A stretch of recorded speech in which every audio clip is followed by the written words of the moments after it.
Hi guys, Claudia Boleyn here. So just to address the elephant in the room, my voice is deeper than usual because I have a cold/flu. I had no voice for a couple of days, so I didn't make any videos. So sorry if there's a bit of a lag there. I have to get a COVID test. Also, that's why I haven't got eyeliner on and why this eye looks really, really small, because for some reason it's decided to go really small and bloodshot. So I'm waiting on a COVID test at the moment, and yeah. I actually prefer my voice deeper though. That's the only thing. Whenever I get like a sore throat or something, I always think it sounds better. I love a voice like this. If that part could just stay and the rest go, that would be great. But today's video is about, I thought it would be a short one, but it's just about privacy and consent with regards to Harry and Meghan, because obviously I'm following that at the moment.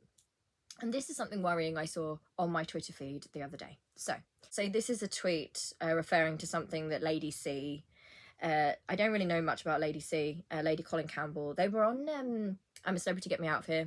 It was like a reality TV show in this country, and yeah, that's all I kind of know about them.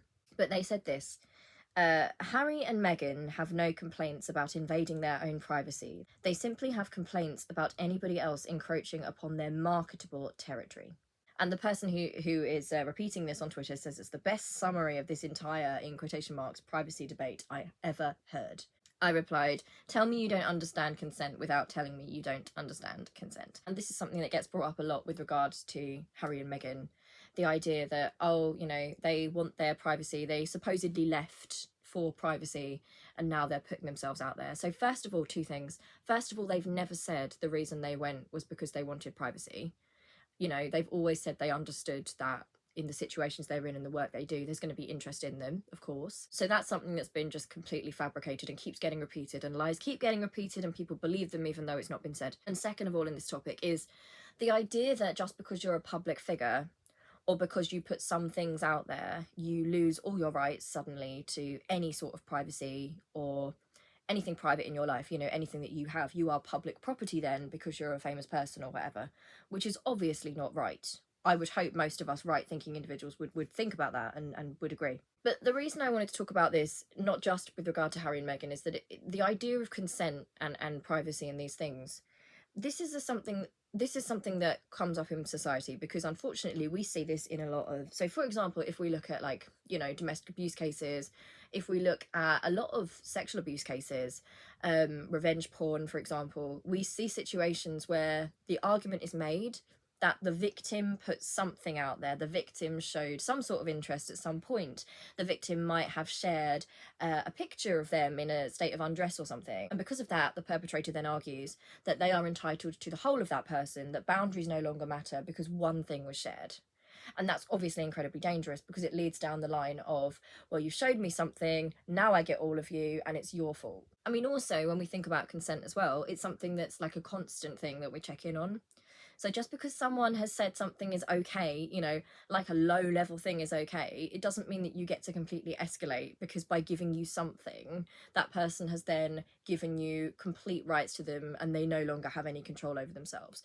And this ties so deeply into rape culture, and it really worries me that so many people buy into this, because anyone who buys into this idea that because Harry and Meghan choose to share pictures that they've taken, that means that they are now fair game to have people camping out at their houses and basically putting them under siege and stalking and harassing their children. People who think that's acceptable are dangerous and shouldn't be out there in society, and it's worrying how many there are. People do not understand the idea of consent, and it's just basic human decency, isn't it? And this is a tabloid issue, you know. The tabloids have made it so normalised in this country, in Britain at least, that people are fair game when they're out on the street. So, for example, the Daily Mail will take pictures of random celebrities, usually women, just walking, and comment on their bodies or about the fact they're not wearing makeup or something. That becomes a huge deal.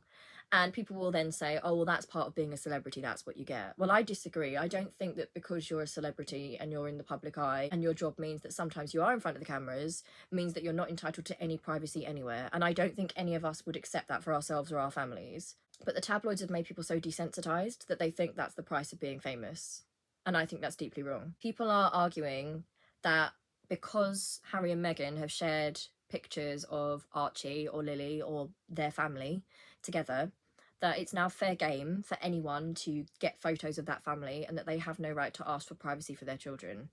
And I think any of us, like, as normal human beings, can understand how messed up that argument is. It's like, you know, you might take a family photo. It's just been Christmas if you celebrate Christmas, right? You might have taken a nice family photo of you and your family at Christmas. Now, imagine how much different that would be if the next day you saw a picture in the papers of you and your family, which was taken from somebody hiding in the bushes outside your house and taking a picture through the curtains of you and your family, and that ending up in the media. And then you wouldn't accept it, would you, if people then said, oh, well, you posted this nice family picture, therefore we've been stalking and harassing you and we're taking secret pictures. It's not acceptable. We all know that, but Harry and Meghan have been made so dehumanized. And I just don't trust anyone who makes this argument whatsoever. And again, it's not... Harry and Meghan didn't go away for privacy, right? That's a lie anyway. That's an initial lie. They didn't say that.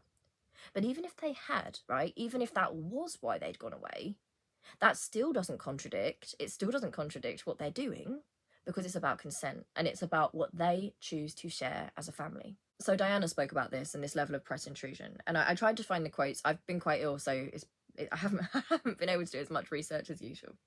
But she's spoken about how she understood, obviously she went into the family very young, she understood that in her role she's going to be, you know, photographed, of course she is, and she understands and accepts that, even though it's difficult to adjust to. But what she objected to was the fact that photographers were waiting outside her house, people were harassing her when she wasn't at work, you know, when she was with her children. And there's the famous footage, isn't there, of her and the children on a holiday and the photographers stalking them. And, you know, the photographer's thinking they've got some right to say, oh, we'll leave you alone if you give us more photographs. Now, just imagine for a second that was you and your family. What would you do? What would you actually do if that was happening to you and your family? Because these are human beings. I can't, like, imagine if someone was doing that to your children. I'm asking you to put yourself in that position. Would you say, oh, well, that's just what it's like being a celebrity? Of course, that's not right. That's really not right. The tabloid papers are absolute, it's like a cesspit. It's absolute scum, and it's normalized stalking and harassment and a lack of consent, right? It's really bad. And let's look at let's look at what Lady C said here. So she Harry and Meghan have no complaints about invading their own privacy. Think about that for a minute with a brain. You can't invade your own privacy. What does that mean? Invading your own privacy. You can't invade your own privacy. It doesn't make sense. I wonder sometimes if everyone here is just in some sort of, like, I don't know, like some sort of magical sleep spell or something where people can't see what's right in front of them and their logic just disappears. You can't invade your own privacy. But people are going with this. People actually, they don't think about it. It makes sense to them somehow. Now, this is what Meghan said in the Oprah interview about privacy. So these are her actual words. And Meghan's words often get distorted, taken out of context as a way to attack her. And I've got a video coming about Camilla Tominey. I've done a lot of research on this because she is one of the worst who consistently does this. But I wanted to research that fully to make sure that I had all the information I needed. So that's coming soon. But, you know, that's a great example. She's done that a lot of times. That's a technique in abuse is to do that. So you'll take something the victim says and you'll twist it and you'll make it sound ludicrous and something that's laughable, but that isn't actually what they said or the context in which they said it. It just makes them sound bad. So this is what Meghan says to Oprah about privacy. It's two things here. I think everyone has a basic right to privacy, basic. And we're not talking about anything else that anybody else wouldn't expect. So if you're at work and you have a photograph of your child on your desk and your co-worker says, oh my God, your kids are so cute, that's fantastic. Can I see your phone so I can see all the pictures of your child? You'd go, no, this is the picture I'm comfortable showing with you. And then if they double down and say no, but you already showed me that one, so you have to show me everything, you know what, I'm just going to hire someone to sit outside of your house or hide in the bushes and take pictures into your backyard because you've lost your right to privacy because you shared one image with me. That's sort of the flawed argument and operating mechanism that they're confusing people to think. I think life is about being able to share our stories and share parts of our lives we're comfortable with. There's no one on Instagram or social media that would say, because I shared this one picture, that entitles you to have my entire camera roll. Go ahead, look through it. No one would want that. So it's about boundaries. And it's about respect. They've created a false narrative. I've never talked about privacy. I think that's just a basic understanding. Now, nothing Meghan says here is unreasonable. It is, in fact, it's common sense, okay? Everything makes sense in that argument. And think about how that's been twisted. oh, they want privacy and now they're showing themselves, you know, now they're doing all this stuff, they're media hungry. It's a very basic argument. And in abuse, what they'll do, people will try to gaslight you and they'll try to tie you up in knots. So they'll keep coming out with new accusations you have to counter. So there's so many of them that you don't get to like counter the basic stuff. You get so caught up in these weird intricacies, these strange things they've made up, that it's hard to keep the original facts in your mind, right? That's a clever technique in abuse, because it's really hard. But the essential piece of evidence that we have here is that Meghan and Harry have never said they left because of privacy. This is their argument on privacy. Anyone who tries to twist this is disingenuous, and they frighten me because they don't understand consent.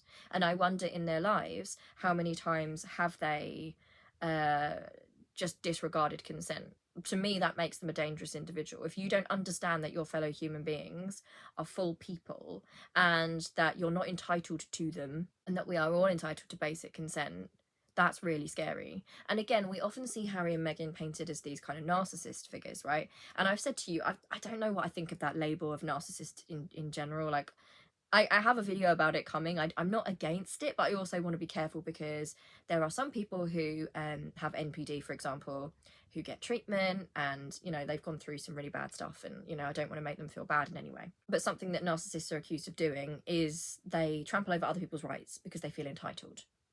That's what we're seeing happen to Harry and Meghan. We're seeing their rights trampled. When they try and assert their basic rights, which they're entitled to, they're kind of humiliated and laughed at. And it's got to a point where they're so dehumanized that people can't think about it from a human angle. People are thinking about them like, I think the tabloids have desensitized us so that a lot of people don't see them as human beings. And I think that's the problem. They don't think they're hurting real human beings. They can't think to themselves, what if it was me? What if it was my family?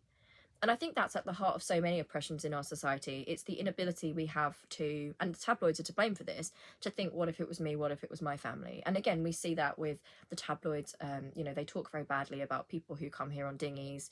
You know, they're in terrible situations and they risk their lives coming here.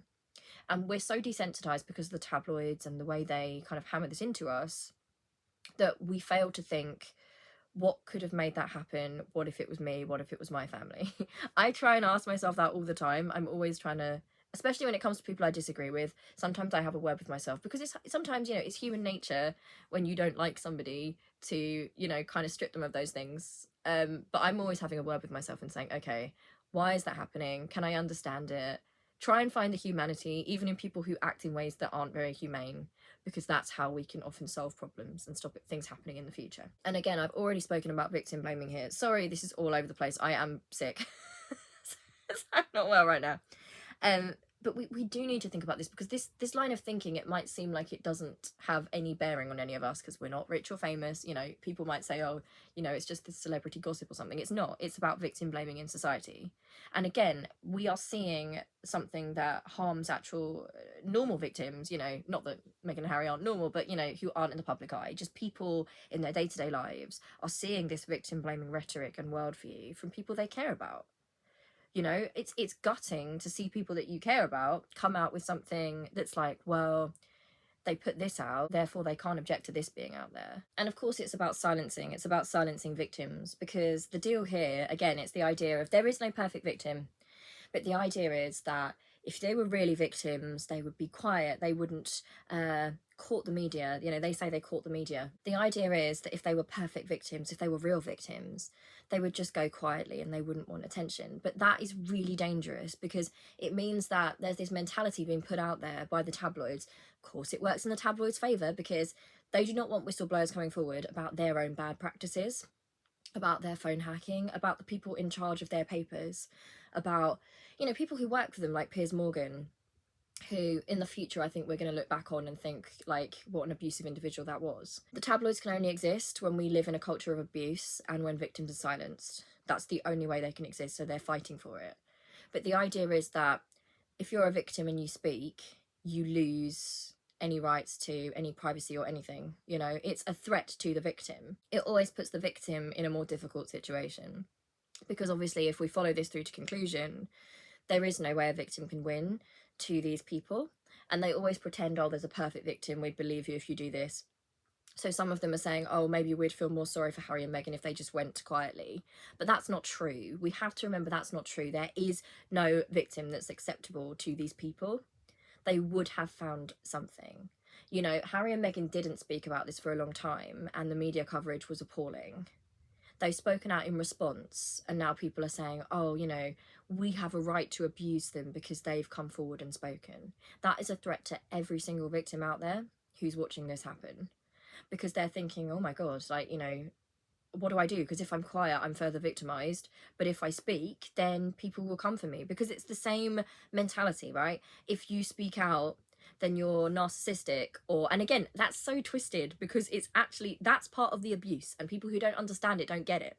So you have people who don't understand these things properly, falsely thinking, calling Meghan and Harry narcissists, right? They don't understand the abuse process, and that that's actually part of it. The switching of victim and offender is part of the process. Victims are the ones painted as the narcissist because they're speaking. Let's look at Piers Morgan, since we're thinking about tabloids and all that kind of thing. So the mentality that he has is incredibly dangerous, and I'm not accusing him of any kind of sexual impropriety, because, you know, but the mentality behind it is what I'm saying is dangerous. The mentality is very, very disturbing, and I'm really surprised that it's even allowed to go unchallenged, which is why I'm challenging it. Because if you think about it, in a case of a victim shares an image with somebody they care about, somebody they love, like an intimate image, that person then feels like they don't get enough from that person, or that person decides to cut off from them, and the person who's been sent the image then shares the image and shares a load of other things. Now, in a normal society, in a, you know, just your brain, you'd think, wow, that person who sent the initial image is the victim. But that's not how it gets portrayed. That's not how it works in these people's minds. Think about that in Piers Morgan's case. So it's not so much of a sexual element that we know about. It's more a case of, I had one meeting with Meghan, right? She gave me access to her once because she was doing her filming for her show, and then she cut off her access. That's all this is with him. It's basically him saying, I got this part of you, and now I'm going to take all of you because you gave me that one bit. And think about, in society, women being nice, and do you know what, it's not just women, men as well, of course, but it often happens to women, you know, just being nice, giving people the benefit of the doubt, and then pulling away means that you will get yourself a campaign of hatred and somebody who will try and tear you down horrifically for years and years and years. It is in the tabloids' interests to teach us dodgy things about consent. They do not want us to think about their targets as human beings. The tabloids only exist because we still live in rape culture. Truly, like, that is it, because they violate consent, they hack phones, they don't see people as human, like, they stalk, they harass. They send photographers to take pictures of people getting out of their cars, and people, you know, when they're low. And the most vulnerable moments are used by them. You know, they're like rats, basically. You know, it's like vultures. There's not a drop of human kindness or empathy in those tabloids, and they won't exist. And they can't exist if we get to a society that has more empathy. Which is why they constantly drum up this stuff. Like, they constantly give us villains because they're terrified that one day we'll take a look and go, actually, maybe you guys are the villains here. Maybe you guys are disgusting, and maybe you should all be really ashamed of yourself for making this world a murkier, more disgusting place. There was actually a video that somebody linked me, so I just want to say thank you to Joseph Wilson, I believe it was. Thank you for linking me to this. I'm going to do a longer video about this segment. So it's Piers Morgan, I think it was about 30 years ago, I'm not sure, on Have I Got News For You. So he was on a new show in Britain. It's like a kind of satirical, like, joking news show. And in the video, he's called out by it's not, you can watch the clip for yourself. I'll put it in the description box. It's pretty interesting. I'm going to go through it in detail about his worldview, because I think we need a video to actually examine that worldview and how dangerous it actually is, and this obsession with Meghan. I've not seen anyone really do that, and I think it's about time somebody did, honestly. I don't know if people are, like, scared of Piers Morgan, but I don't know, I'm not scared of him. I mean, I think a lot of these people, like, they talk big, but they're very insecure, and, you know, I'm not scared of someone like Piers Morgan. But something that Piers Morgan does, and he kind of, like, exemplifies tabloid culture, really. If you were putting that into one human being, one nasty human being, the tabloids, you would get Piers Morgan. But at one point, someone calls him out for, what is it he did? So he admits to sending photographers to get photos of somebody's wife while she was in hospital. for his tabloid paper. So he admits that. He doesn't seem to have any shame about it at all. And because he gets called out about this, because he feels unliked and insecure in this video, it's very interesting to see the first thing he does, he doesn't come back on the same level, because he doesn't actually have the intellect to do that. And he doesn't have the morals to do that. You know, he doesn't have shame. The first thing he does is to try and frighten somebody in terms of their actual physical safety, because he says that he's going to put long lens cameras and he's going to get his photographers to photograph these people in their homes, or the person he doesn't like, right? That's a threat. He literally makes a threat because he's angry with someone that he's going to destroy someone's safety and their security, right? And put them in danger. That's the mentality of the tabloids. That's the mentality of Piers Morgan. It is the mentality, and I said this with Jeremy Clarkson, it's the mentality of a sex offender. If you know, you can take sex out of it. You know, I would argue there's probably a sexual element with Piers Morgan and Meghan Markle, I think. But, you know, if you take that out away from it, the process is exactly the same. It's somebody scorned because you gave me something and now I'm entitled to all of you. And I think it's worth talking about how, again, how re-traumatizing this is for Harry, because his mother went through the same thing. I mean, we've got some quotes from Diana. So this is an interview that she gave. When I started my public life 12 years ago, I understood the media might be interested in what I did. I realised then their attention would focus on both our private and public lives, but I was not aware of how overwhelming that attention would become, nor the extent to which it would affect both my public duties and my personal life, in a manner that's been hard to bear. At the end of this year, when I've completed my diary of official engagements, I will be reducing the extent of the public life I've led so far. And when Diana gave this interview, it was like, you know, big news. But again, this is a young girl who went into that family, and basically the same arguments that we're now seeing used against Harry and Meghan were used against Diana. And these people who now claim to love Diana, they can't acknowledge that these same arguments were used to destroy that woman. Because she's not saying that she objects to being photographed in her public role. She's saying that in her personal life, she's entitled to some privacy. Isn't she entitled to some personal life? You know, she's not signed away every aspect of her being. And once Diana had died, her brother, this is a speech that her brother made. He says that after her divorce from Charles, she talked endlessly of leaving Britain, mainly because of the treatment that she received at the hands of the newspapers. I don't think she ever understood why her genuinely good intentions were sneered at by the media, why there appeared to be a permanent quest on their behalf to bring her down. It is baffling. And it is terrible. I don't necessarily think it's baffling now. I think we know that the tabloids are the ultimate abusers in our society. And again, let's remember projection, because the thing they accuse other people of are often things they're guilty of themselves. These are the hang-ups they have. They can't understand that Meghan and Harry, you know, using their platform or talking might be with good intentions, because they don't have good intentions. These people are unable to see genuine goodness and like good faith, people who act in good faith, because they don't. They're always thinking about the money they can make, or the scandal they can cause, or the outrage. You know, that's how their brains work. So when they're confronted with people who genuinely do have good intentions, sometimes I think they actually can't identify it because they're lacking themselves. To them, it doesn't compute. It doesn't make sense to them. Hence, you know, what we've just read about Diana. You know, these people think they're involved in this game and that the royals are part of the game and that celebrities are part of the game. No, they're not part of a game. These people are hunters. And if they go after people when they're in private with their families and with their children, then they're stalkers, and I think they should be prosecuted. I think it's appalling. But anyway, that's kind of what I wanted to go through. I was going to go through a load of tweets people made about privacy, but they're pretty much all the same thing, saying that, oh, they want their privacy, but now they're speaking. It's a threat to abuse victims, isn't it? Basically, it's saying that the only good abuse victim, not that they'll believe you anyway, but even if they do believe you, the only good abuse victim is a silent one who goes quietly and doesn't say anything. That's what Diana said, isn't it? She said, I won't go quietly. And Meghan and Harry aren't going quietly, and now they're being attacked. And that hurts every single abuse victim, every single person who is being oppressed, seeing that happen. That is the tabloids displaying their full power. It's really bad. So, hope you enjoyed. Maybe enjoyed is the wrong word. I'm going to make another video soon. Just let me know what you want me to make videos on. Sorry, this is really rambling. I have been ill, so it's probably all over the place. But I love you loads, and I'll see you really soon. All right, love you. Bye.